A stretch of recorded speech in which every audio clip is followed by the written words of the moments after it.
Hey, this is Anney. And Samantha. And welcome to Stuff Mom Never Told You, a production of iHeartRadio's How Stuff Works.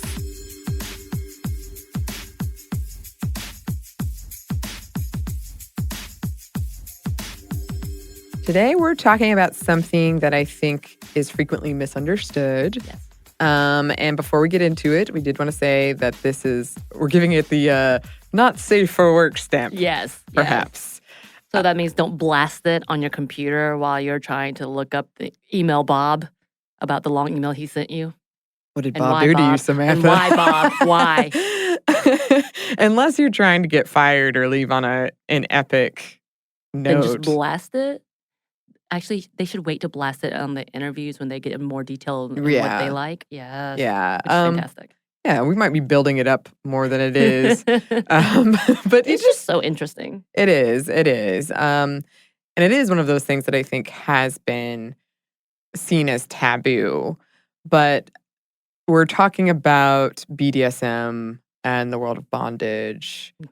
And kink. And we were fortunate enough, or really you were the one who did the legwork on this, and we found people who were willing to speak with us about it. Who were actually kind of excited, I think, to speak with us because they wanted to break that stereotype, that stigma that comes with what bondage means, what kink means, and women in that world, or those who identify as female in that world. And it was really kind of beautiful to hear everything they said. Like I don't know about you, I learned a lot.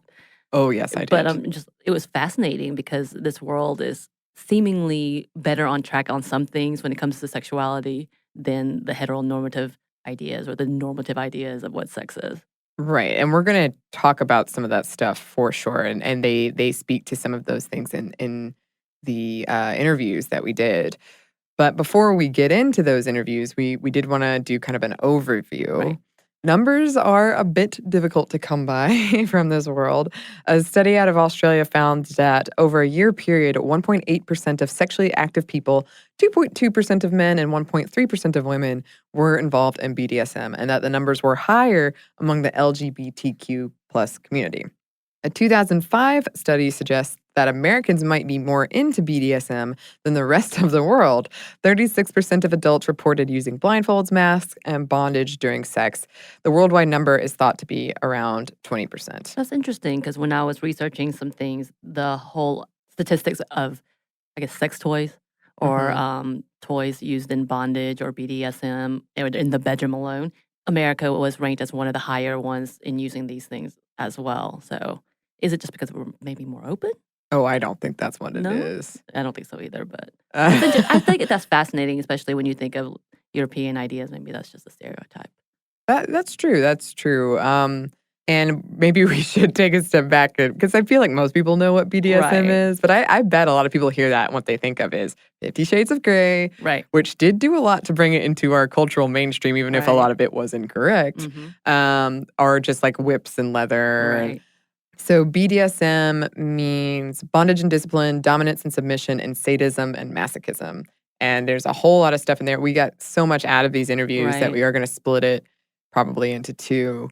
But just in case, like you've only got kind of a vague idea. And we are going to go into, well, not us specifically, but people that we interviewed will go into, they'll break that down more for you. Exactly.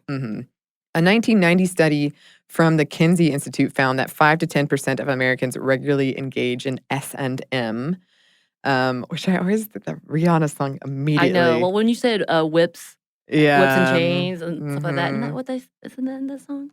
I remember, actually, that song was huge when I first got this job, and I remember listening to it on MARTA, which is our public transport, every day. I'm not gonna lie, I'm really surprised that you listened to that.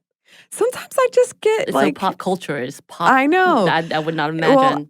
Well, as a runner, oh yes, you need your beats per minute, and certain songs hit that beat per minute, and that's how I know them generally. The popular ones. Now I'm thinking that through. I'm like, okay. Anyway, I found this interesting. A 1953 study found that 55% of women and 50% of men like being bitten. A 1999 study found that 65% of university students fantasized about being tied up. One study found that less than 10% of women like to dominate. And there is a popular misconception that submissives are people who like to be the submissive one in this kind of dynamic, this power dynamic, are weak or have low self-esteem in real life.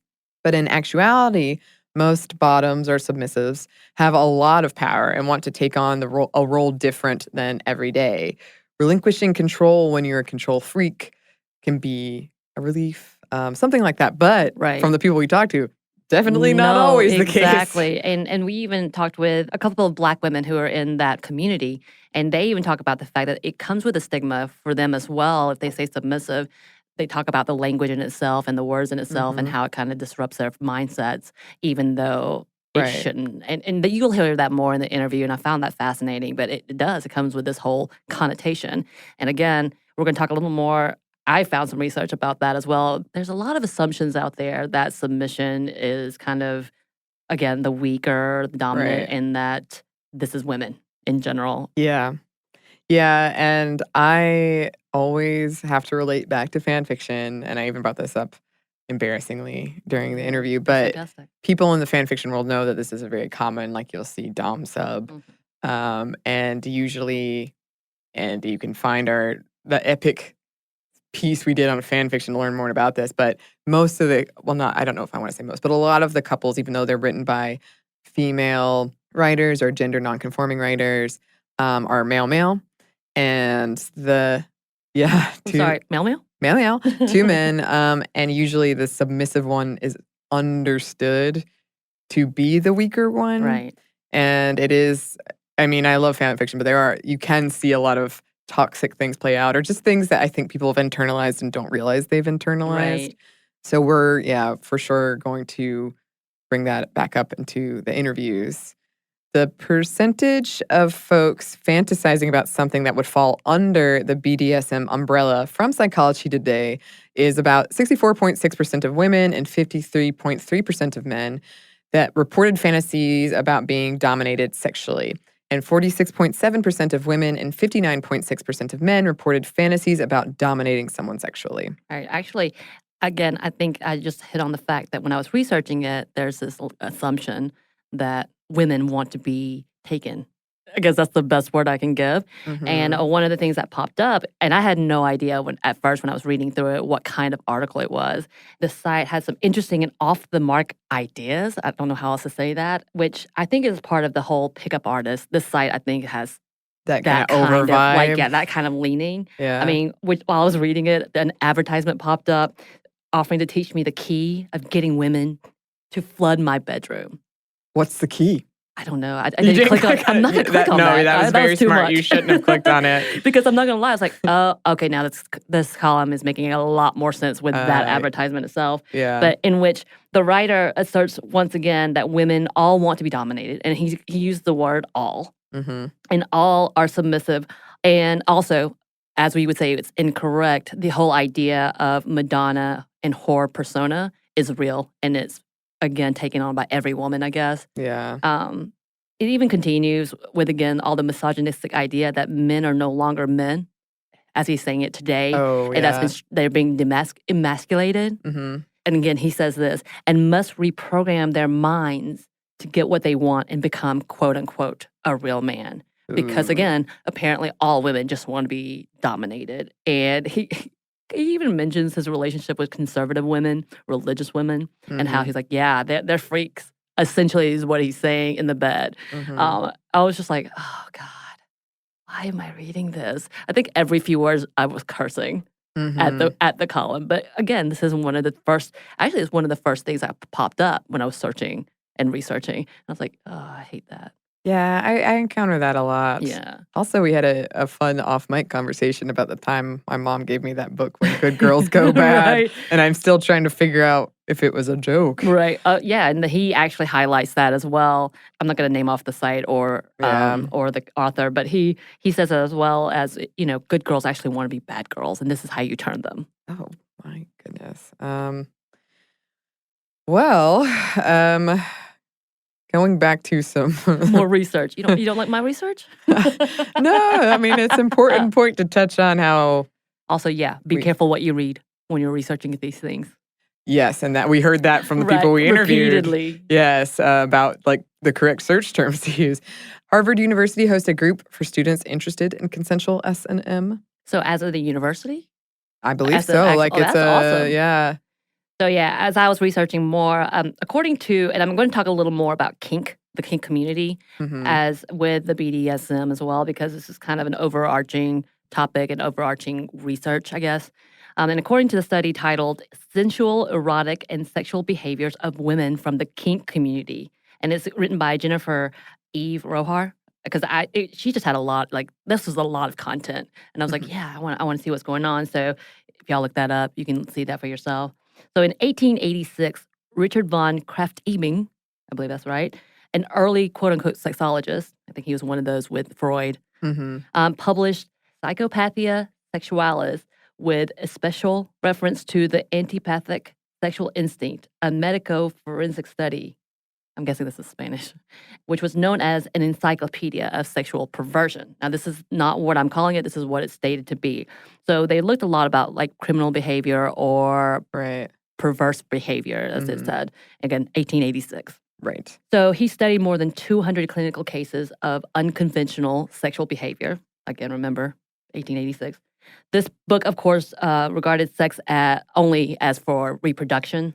And he focused normal sex, quote unquote, like the penis vagina, essentially. And that was the normal behavior. And this is, everything else is a perversion, I guess. Or, as he said, unconventional sexual behaviors.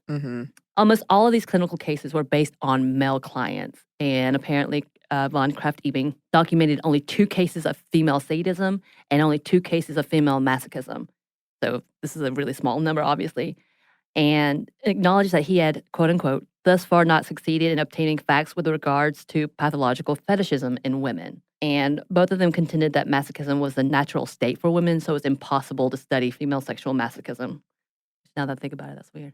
In 1994, a group attempted to, again, research the sadomasochistically oriented women. They only found 34 participants that fit their criteria, so they had a specific mode. And I think it excluded any sex workers, as well as, I think, some criminal behavior, essentially.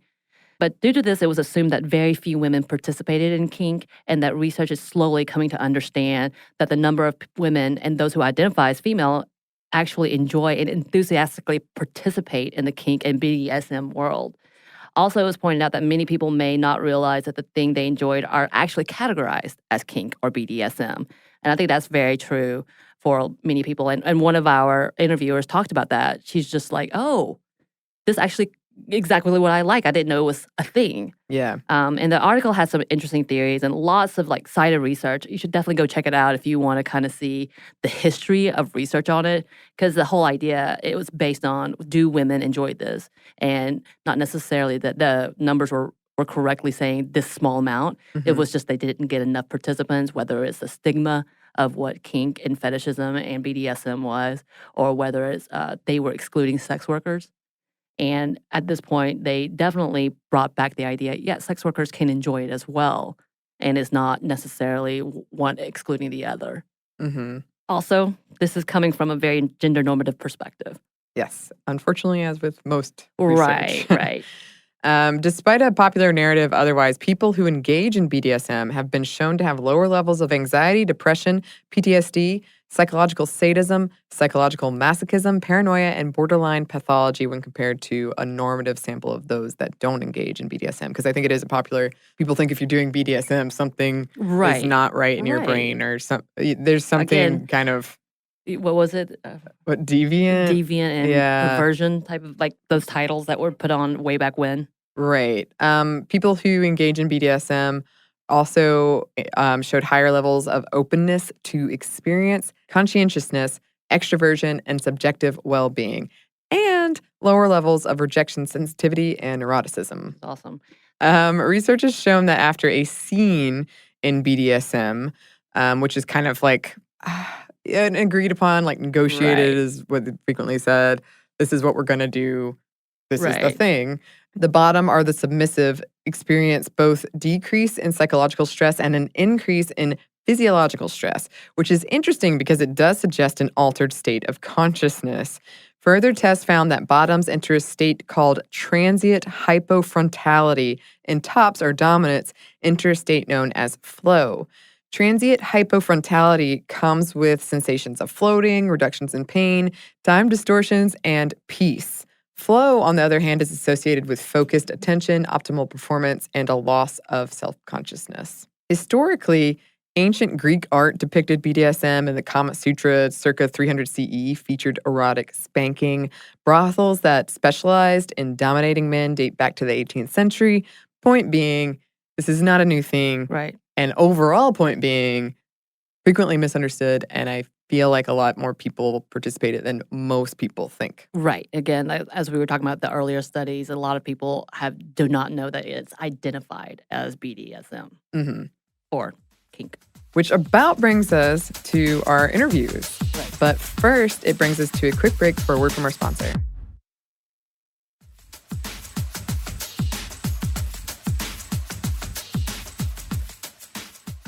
And we're back. Thank you, sponsor. So I actually was linked with Sammy, whom you're going to hear on the interview. And she's been involved in the Atlanta kink community for a few years now. And with that, we were also able to talk with Lily, Moxie, and Rima. I'm going to say I learned so much from them. It was amazing. So here you go. It's time to learn. Hi, I'm Sammy. Do you want me to say something about who I am? You can say whatever you want, Sammy. Right. Yeah. Like, who are you? Oh, that's a big loaded question, That's a right? big question, yeah. So I am here today because I'm involved in the kink community, and I'm here to share my story a little bit. And I'm Lily, and I think kind of the reason I'm here is probably because I am also a part of the local kink community and also the regional and national kink community. I have a lot of different kink identities that also include power exchange enthusiasm and some fetishism around bondage and some maybe some interesting things that are not so common. I am Moxie. I am a budding and excited sexual advocate. Also inclusive LGBTQ feminist, and I'm excited to be here today to talk to you guys about one of my favorite topics of all time. So my name is Rima. How I got involved. Right. Well, as my mom likes to tell all my girlfriends, she used to walk around the house and just tie everything up and tie her sisters up. My sisters will tell you, where's the shoestring? It's wrapped around one of my sisters. So bondage has always been... That's an amazing story. That's a good one. Has always been there. And I just like tying people up, So beating people, causing pain. That's my, So are you a top or a dom or a sub? Are you top bottom? I'm a dom. So you said your mom would say that. Does your mom know that you're a part of this kink world? Because you were just very open about that. So when I started ordering rope, I initially had it going to her house, and she was like, why do you keep ordering so much rope? And I stopped. I was like, do you really want to know? And she was like, my God. And she was like, my kids are in such interesting things. She was like, I don't want to know. And I was just like, okay. She'll be like, what you doing? I said, remember that thing you said you didn't want to know? She was like, oh, okay, I'll talk to you later. Bye. I'm just like, cool. So your mom kind of has an idea. Yeah. But yeah. you're not hiding anything. Yeah, no. I love you wanna that. know, I'll tell you. I love it. So I met Sammy through a friend of ours. We were having a conversation about how I was part of this podcast now, and we wanted to jump into conversations about women and sexuality, and not only that, but the ideas that a lot of people don't think in regards to feminism or females, or those who identify as females and sex. And one of the things we were talking about, you and I were talking about kink and fetishes and bondage. What does that look like when it comes to a female perspective? Because we often hear this through male perspective or misogynistic ideas, where it's very male-controlled, from what I understand, from what I've seen, more so than anything else. And you and I were having a conversation. What does this look like when it is female-driven or something that is enjoyed by women, and how do we look at it and talk about it? And let's explore this idea of women enjoying sex and women enjoying kink. Whoa! Samantha. I know, right? Let's go ahead and start off with, can you guys give us some terms or specific words or definitions to some of the things that you may say that we might not understand or use in everyday conversation? Because you were talking about the power, all of that. Can you kind of define what some of these may be? Like, I know we'll be using dom, submissive, and all of those. If you can give us some little baseline words. Sure.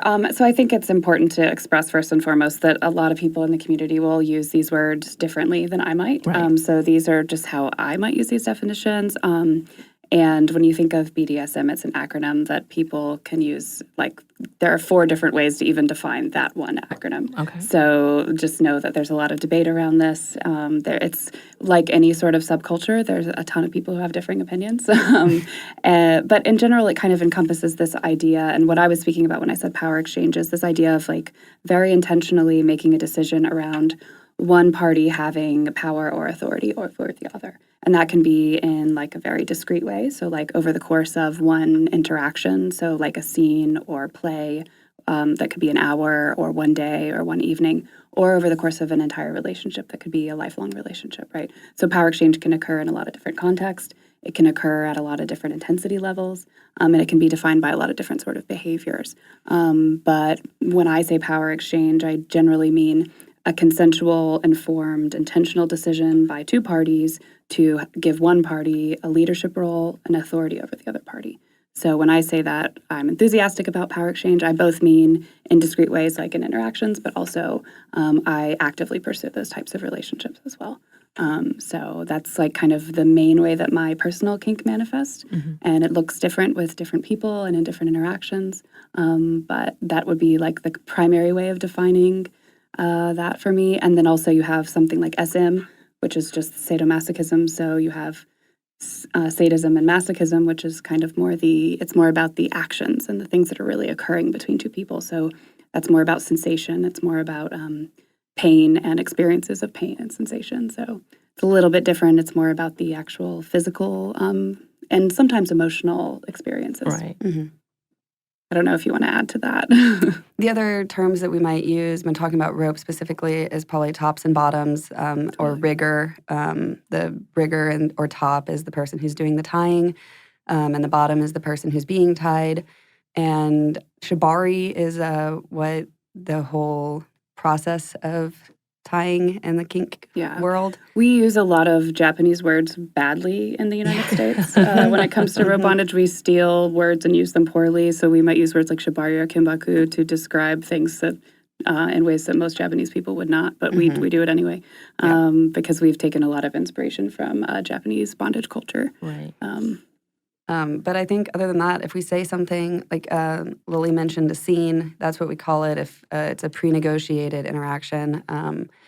And like Lily said, they can be 10 minutes or they can be 10 days. Like it depends on what's negotiated. Okay. And again, my partner could tell you the history of it way better than I could. Right. He is very into the history of rope.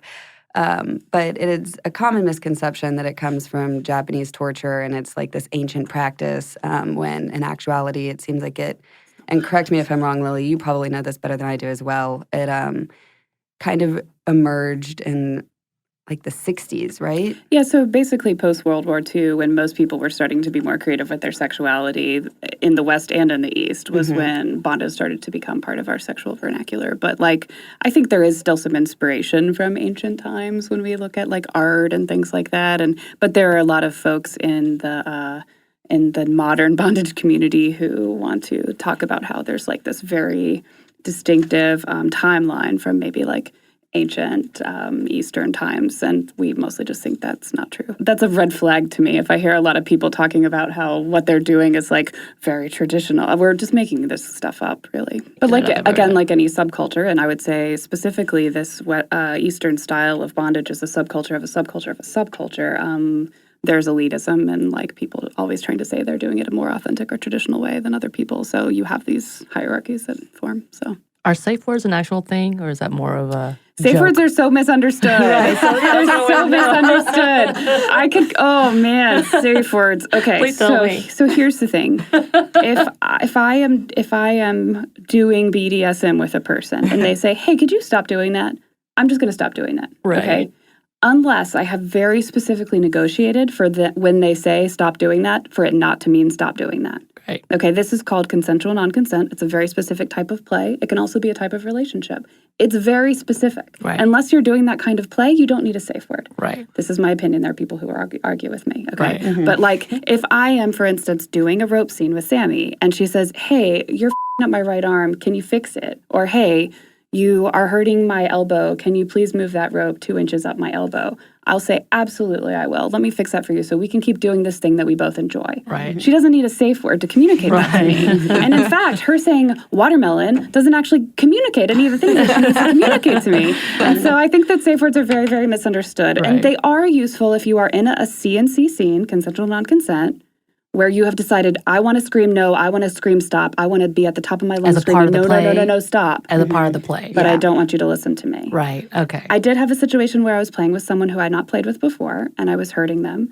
And they started screaming no and stop, and so I stopped. And they were like, "Oh, I didn't mean it." And I was like, "We didn't negotiate that, so Right. I'm stopping Right. now." So now I have to change my safe word from watermelon. Maybe say it out loud. She gets her safe word right away. Yeah. It's a false sense of security. If someone's Right. going to ignore your "please stop doing that," they're going to ignore your safe word too. Also, so I think it creates a false sense of security. Right. And I that wondered is if that was just like a more of a problematic. stereotype. Yeah, like Because it is kind of a joke thing. I do think that there's a space for yellow in impact because that What does yellow mean? like a common safe like phrase is either yellow or red, Oh. and yellow is like, okay, that's not too much, but you might be being close to too much, so just keep that in mind. Right. And that's especially if you're in an like rough impact scene or something like that. There's less communication than when you're in rope. Yeah. For me, No, it's that- true. I'm not saying never use safe Right, words. There is right. a time and a place. Right. But So- it's And kind of some people don't overused. want to say sentences, right? Like they don't want to do it's that. sometimes easier to be like, okay, yellow, but then be like,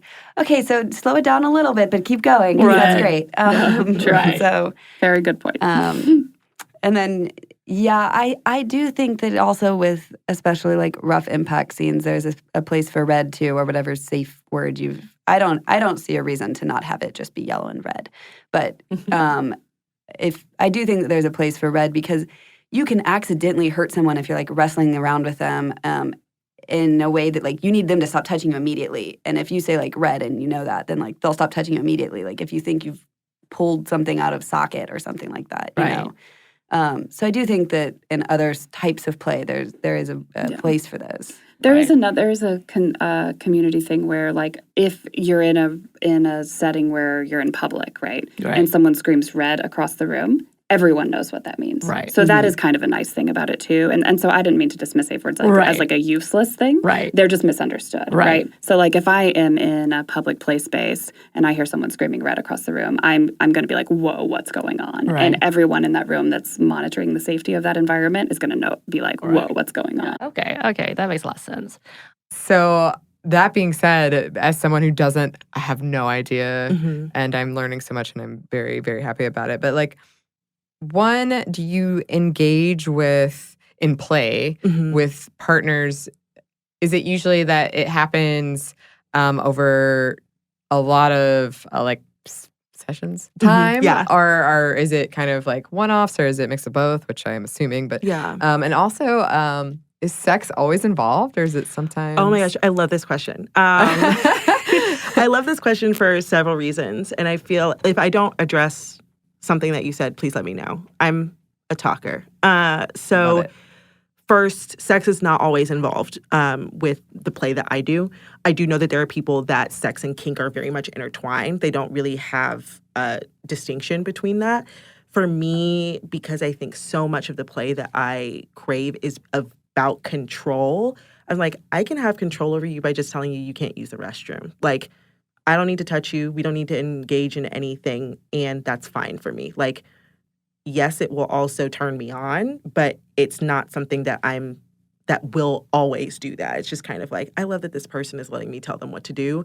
And that's awesome. And then there are also times when I'm just like, oh, that person is letting me tell them what to do. Like, this is awesome.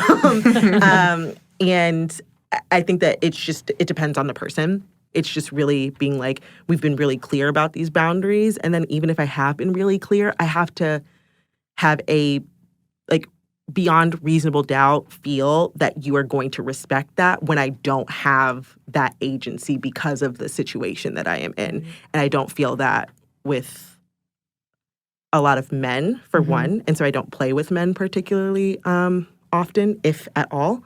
And if I do play with men, they are bottoms for me because I trust myself to respect their consent. I like primal, so I like to like wrestle and get a little rough. Like, you could probably knee me, roll up on me, but like taking a paddle or taking your hand across my butt, we probably gonna fight. And not like the good, pleasurable fight, like I'm really trying to hurt you. Okay. So you just said the word primal. Is that actually a term that is used? So what does that mean? Because I haven't heard that yet. Frequently is termed with like a connection with the animal. That's not how I find it. It's more just going down to like that basic instinct of like using your body to interact with someone else, which is probably all of kink, I suppose. But for me, is that I like to use my hands and my mouth a lot. So biting, scratching, licking. I like to use my actual strength to like lift people, and I do it in rope too, like tossing. It makes me feel powerful and in control. Okay. And then, because you see, I'm learning all these terms. I'm working these out now.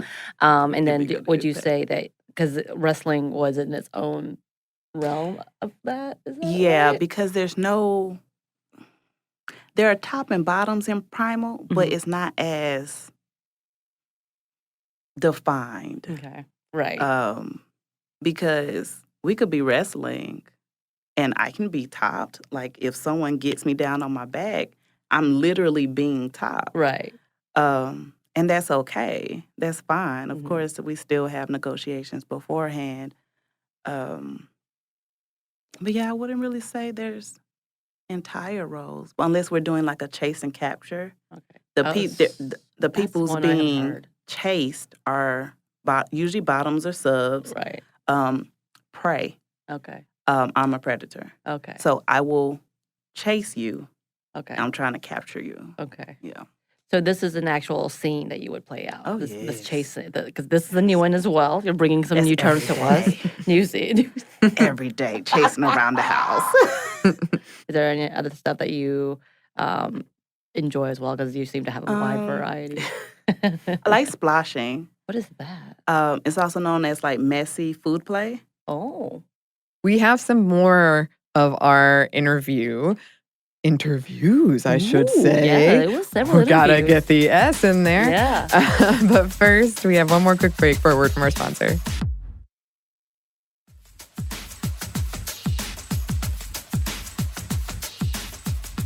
And we're back. Thank you, sponsor.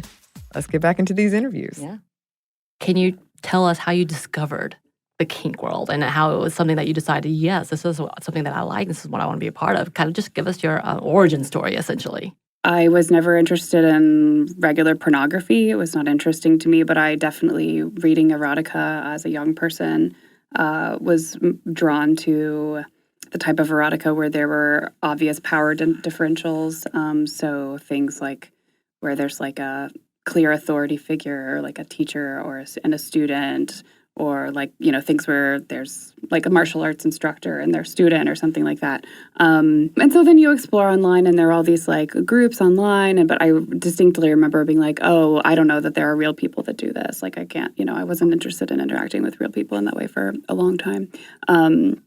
But I never, it's funny how your journey kind of progresses. Like the things that you think you might be interested in are not necessarily how you end up falling and what ends up being interesting to you. I certainly never imagined that I would have such a strong focus on this like fairly technical rope bondage stuff that I spend so much of my time doing. The first time I saw someone doing complex rope suspension, I was like, what is the point of that? Like, why would you even bother with that? And now it's my primary hobby, and I spend hours every week pursuing it. So who knows? I don't think I was ever distinctly aware that I was into any sort of BDSM until after I realized I was into it. And then I was like, oh my gosh, I've been into this my whole life. Like it's one of those things I was like, oh yeah, all of these things throughout my life make sense now. Like, but I was, doing the single thing and on dating apps, and I went out with this guy who was like, so I'm into BDSM and,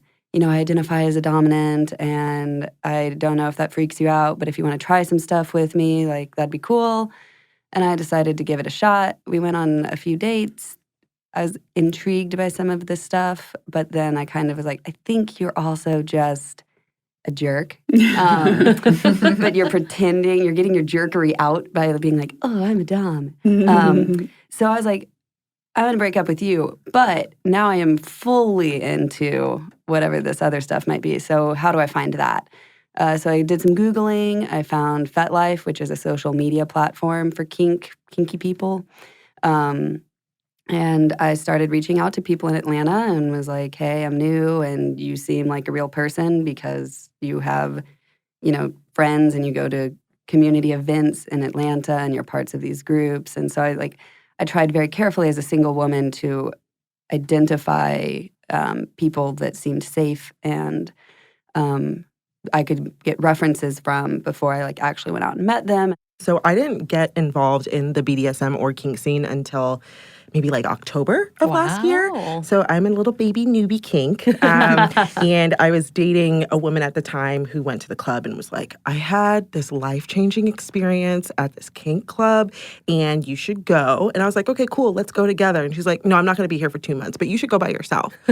And I was like, okay, cool, I guess that's fine. And so I went on the Queer Women in Kink night, which was really great. And I think the best way to get introduced as a queer woman myself.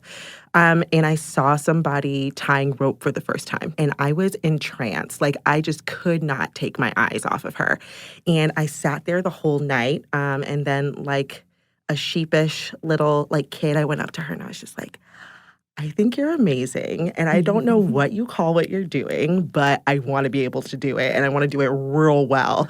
And she's like, oh my God, you're so sweet. This is blah, blah, blah. This is how you get involved. And so from there, it's just kind of been a snowball avalanche of getting into the kink world. I sought out some other riggers or rope tops to see what they did and how they got into, I guess, their particular kink and or proclivity for rope, and then just kind of watched 5 hours of YouTube videos every day and bought some rope and started tying myself. And then as I got more involved in the kink community, I also developed an affinity for impact, which is basically getting hit or hitting other people with all sorts of implements. So wooden implements like a wooden spoon or something fiberglass, acrylic. Also caning, which is apparently an old school form of punishment in boarding schools, private schools. And as I got older, I was just like, this doesn't hurt. This is actually kind of ooh, stingy. Okay, whatever. Yeah. And then revisited it at the club and I was like, oh no, I really like this. And I also really want to do this to somebody else. And then also, I consider myself a dominant, which means that I like to be the person that does things to people.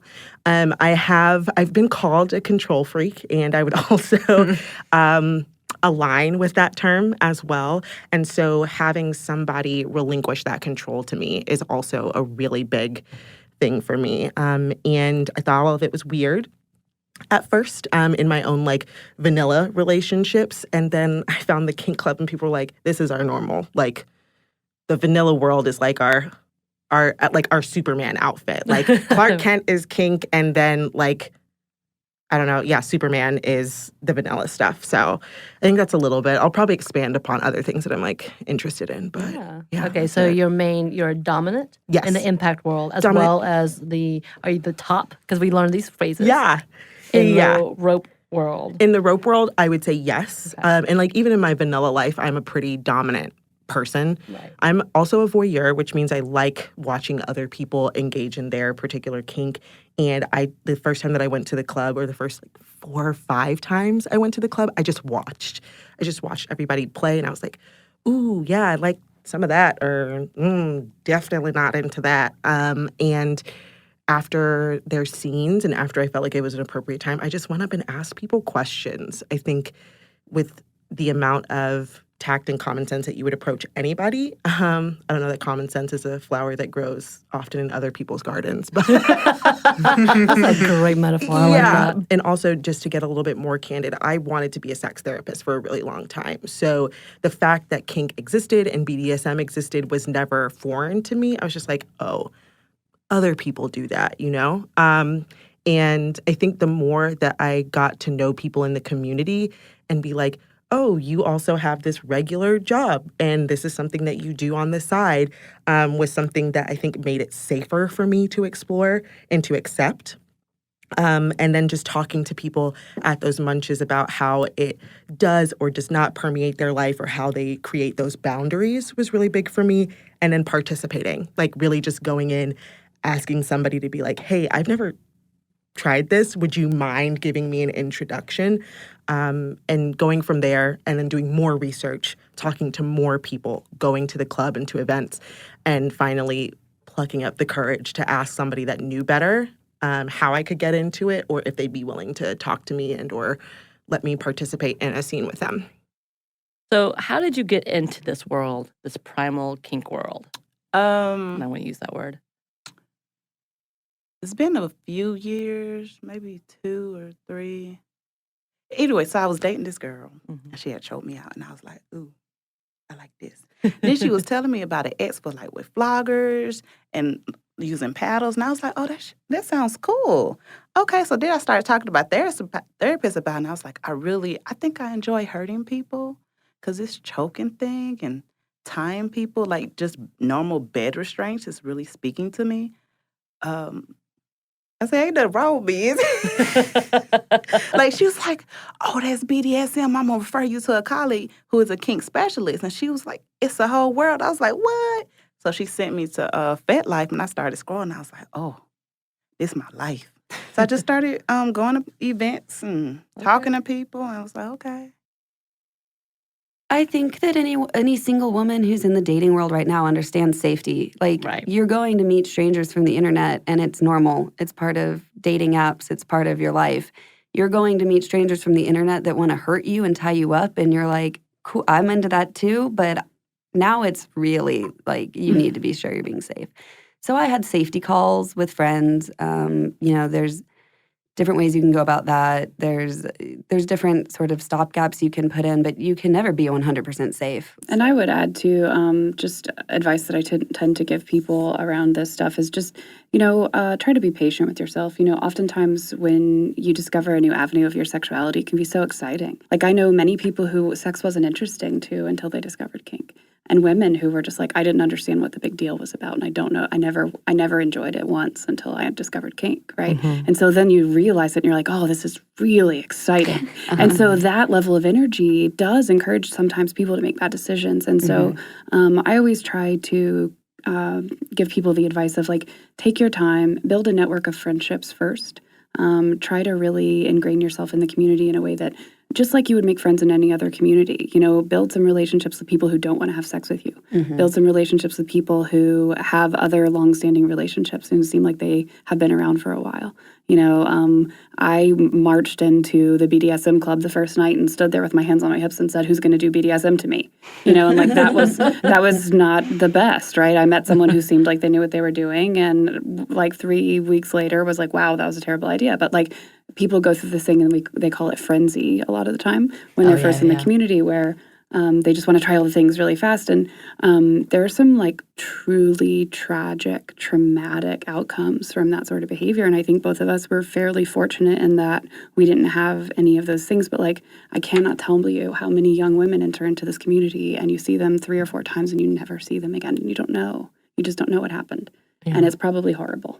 And the things that you do hear are not good. So I mean, like, just like any other subculture, there are bad actors and there are predators. There are some really amazing people too, though, but you have to evaluate that and you have to be cautious and you have to use your brain like you would in any other environment. Right. And maybe more. Yeah. Right. So yeah, I think that's a great segue. You already gave some examples on how to make it a safe practice. Would there be any other things to a new person that comes in and who are really, really excited and wants to try something new, how to really have it almost like a checklist? Would you tell them how to be thorough and understanding what they're coming into? I would say seek education around risk mitigation and negotiation, Mm-hmm. particularly as it pertains to rope bondage, which is the stuff that we mostly focus on when it comes to play, because it's an incredibly risky type of play. So it can cause permanent injury, and it's very edgy in that there are regular and consistent injuries that occur from this type of interaction. So we always say, like, know exactly what risks you're taking. There are some books out there. There are people you can talk to. There are really good resources out there to figure out, like, what level of risk are you willing to take in order to have these experiences. Just figure out what your risk profile is and know how to communicate that to other people. If you are not willing to incur an injury that could keep you from being able to do your job for 6 months, there are certain things you do not want to do. Yeah. And you have to know how to say no to that, and then know how to negotiate for yourself. I was going to say negotiations are key that I would tell anyone coming into the community. I started negotiating by being like, oh, these are my hard limits. And they were silly hard limits that as a new person, I didn't know. I was like, don't spit in my face. I don't want that. And otherwise, I'm good to go. But I could take a chainsaw to your neck or something, And right? so in one of my early impact scenes with an impact is if you're like getting hit with canes and hands and other implements. Like spanking plus. Spanking plus, yeah. Good description. So one of my early scenes doing that, I said, this is my hard limit. And he was like, well, have you ever done anything like wrestling beforehand, like a takedown scene? And I was like, no, that sounds great. I'm interested. So we were trying this takedown scene, and he just sucker punched me in the stomach and knocked the wind out of me completely. And I couldn't breathe, and I was freaking out. And he was like, oh, you didn't tell me I couldn't punch you. That wasn't one of your hard limits. And I was like, I did not know that was something that needed to be negotiated. And so, I learned real fast that one of the better ways to negotiate, or in my opinion, for me, what works better for me is to negotiate inclusively, to say, this is allowed, this is allowed, this is allowed, this is allowed, and like those are the things that are allowed.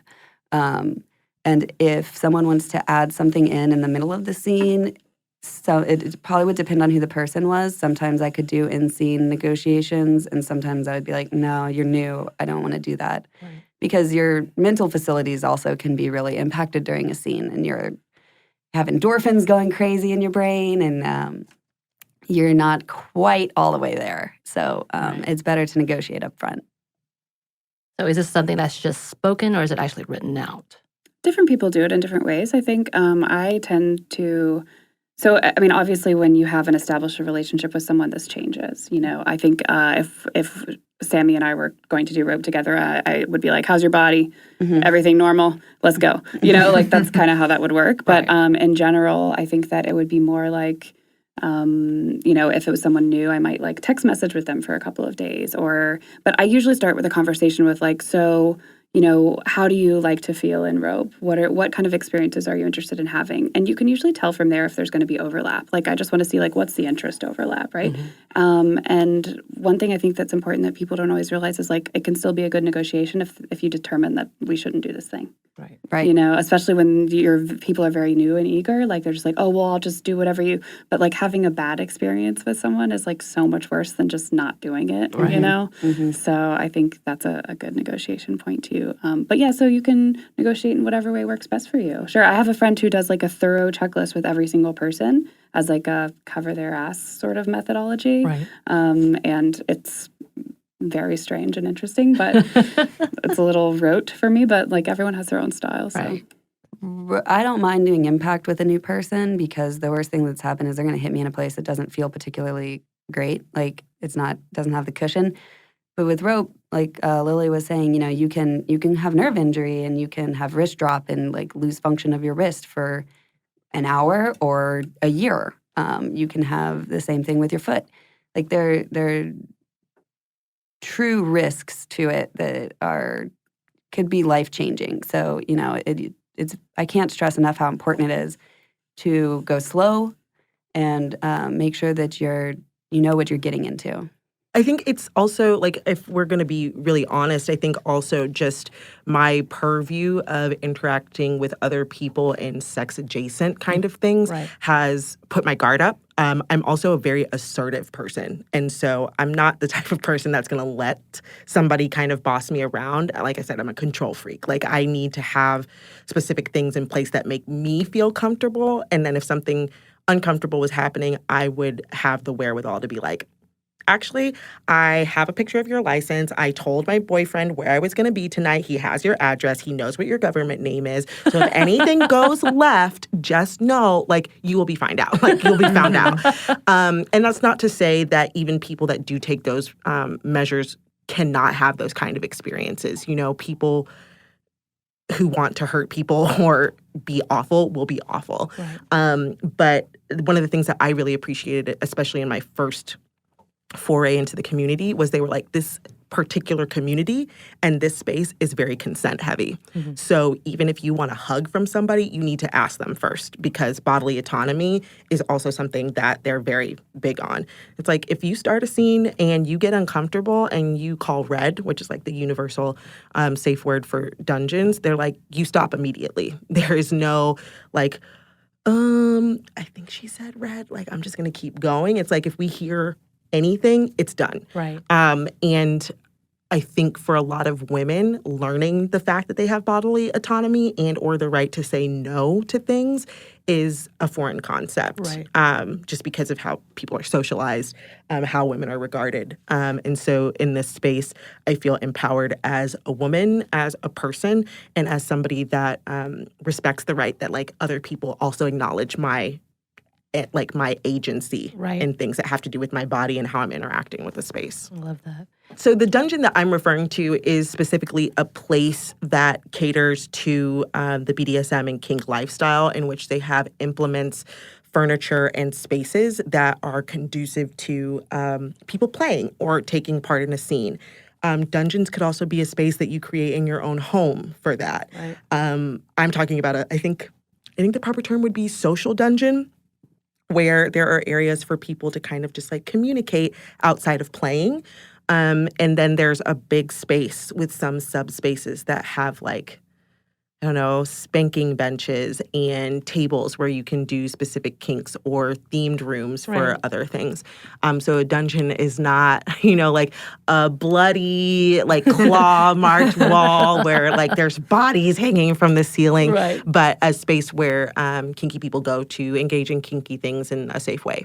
One of the other things that I really love about the dungeon that we're at is that they have education classes at this dungeon. There are different groups that put on education courses. So there was literally like a BDSM 101 class. There was a negotiations class. There was a, a breakup in the poly community, like who gets the toys, who gets the munches, like kind of thing, Oh, wow. And so in those places, they give you a lot of good resources and or like gestalts for what those things look like.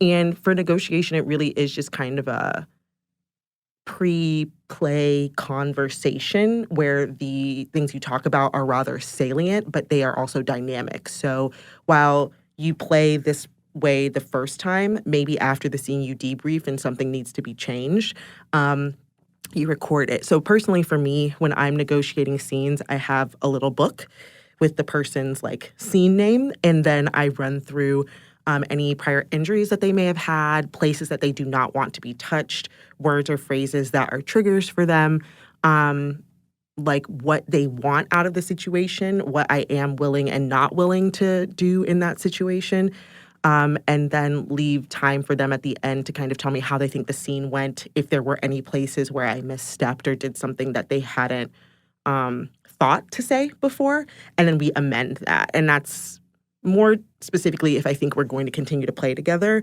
but also just because I want people to have a chance to say to me in a safe way what they did or did not enjoy about our play together, even if it's not going to happen again. Because I think that every experience that you have with somebody is a learning experience.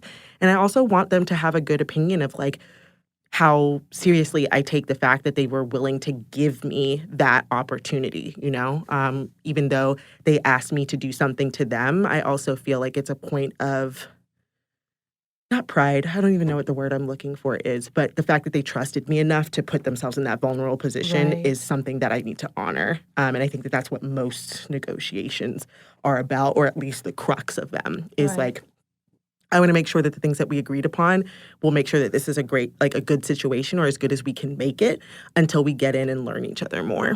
So, yeah. Oh, wow, that's awesome. And those negotiations can change depending on what type of play you're doing as well. They can be more in depth, like if it's a partnership or an ownership as opposed to pickup play. I think that can also change how the negotiations go.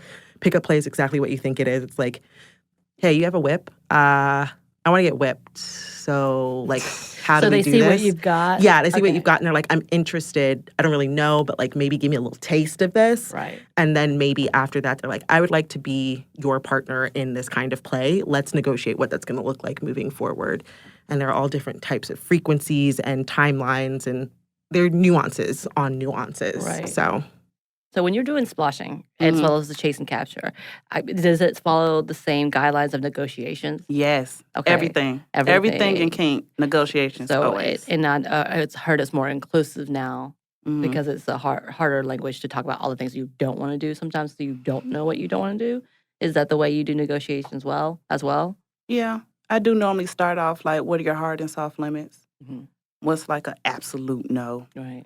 What are you willing to try? And if I like have an idea of where I'm trying to go, I'll throw, okay, well, I can put it in your head. Like when we was doing splashing, I was like, okay, you're going to have a bathing suit on.